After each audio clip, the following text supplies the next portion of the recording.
আসসালামু আলাইকুম, hello viewer, সবাই কেমন আছেন? আমি আছি আপনাদের সাথে সৈয়দ তৌসিফ।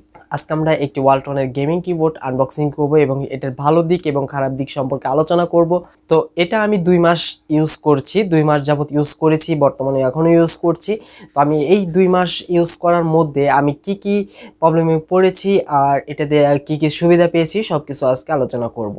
যদি আপনি আমার ভিডিওটি প্রথমবারের মতো দেখে থাকেন, ভিডিওটি যদি ভালো লাগে তাহলে চ্যানেলটি সাবস্ক্রাইব করুন আর পাশে থাকা বেল আইকনটি বাজিয়ে রাখুন। আর অলরেডি যদি আমার চ্যানেলটি সাবস্ক্রাইব করে থাকেন তাহলে আপনাকে অসংখ্য ধন্যবাদ। তো ফিরে আসছি ইন্টার পর।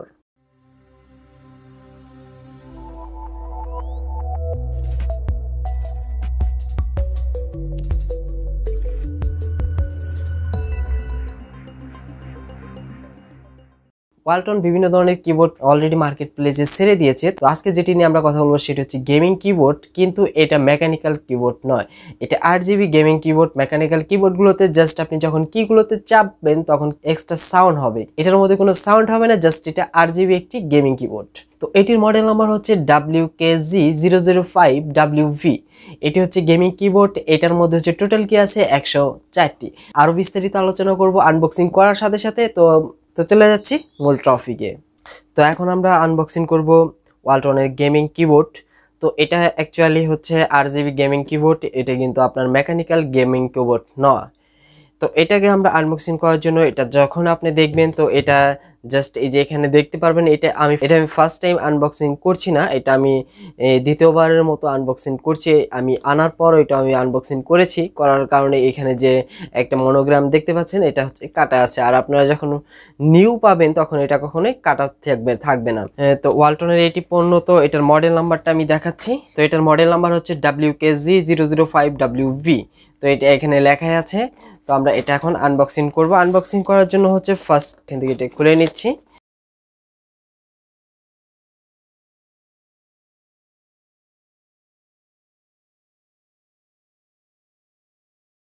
তো ফার্স্ট অফ অল এটার হচ্ছে কেবল যেটা আছে সেটা হচ্ছে সাদা একটি কেবল দেওয়া আছে 2.0।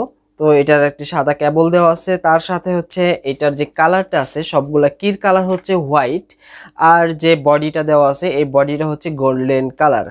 তো এটার মধ্যে আমার কি কি জিনিস একটু ভালো লেগেছে সেটা আমি বলি। এই কিবোর্ডটার হচ্ছে কালার কালেকশনটা আমার কাছে অ্যাকচুয়ালি এমনি যে কালারটা দেখা যাচ্ছে, যে লুকটা দেখা যাচ্ছে, এই লুকটা অ্যাকচুয়ালি আমার কাছে একদমই ভালো লাগেনি।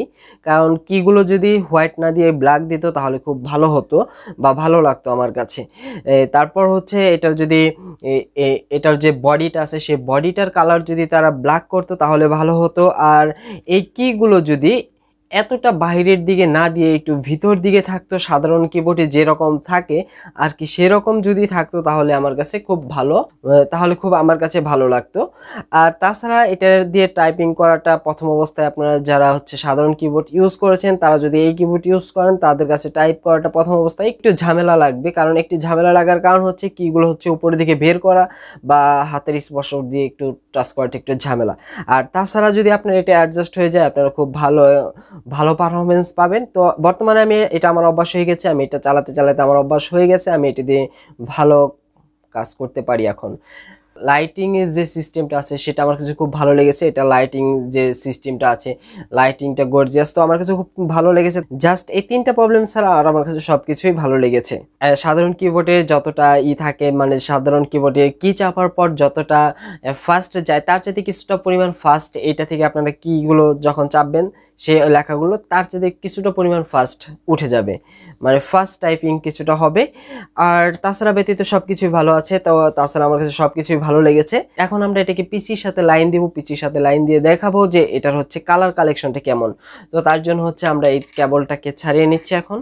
এটার কেবলটাও বেশ আছে। তো এটার কেবল কিন্তু জোরে সোরে টান দিলে ছিঁড়ে যাবে। কিবোর্ডটা হচ্ছে পিসির সাথে সংযোগ দেওয়ার পর এখানে দেখতে পাচ্ছেন যে লুকটি সেম এইরকম লুকটি হবে। তো আমি এটাকে একটু অন্ধকার করে দিচ্ছি, অন্ধকার করে দিলে দেখতে আরো সুবিধা হবে। তো অন্ধকারের অবস্থায় এটাকে আপনারা এইভাবে দেখতে পারবেন, অন্ধকার যখন থাকবে তখন এটার লুকটা দেখতে এরকম হবে। তো এটার যদি আমি কালারটা চেঞ্জ করতে চাই তাহলে জাস্ট FN ধরে এখানে যে ফুলের চিহ্ন বা পাতার চিহ্ন যেটা আছে এটা ক্লিক করলে জাস্ট কালারগুলো একটু চেঞ্জ হয়ে যাবে।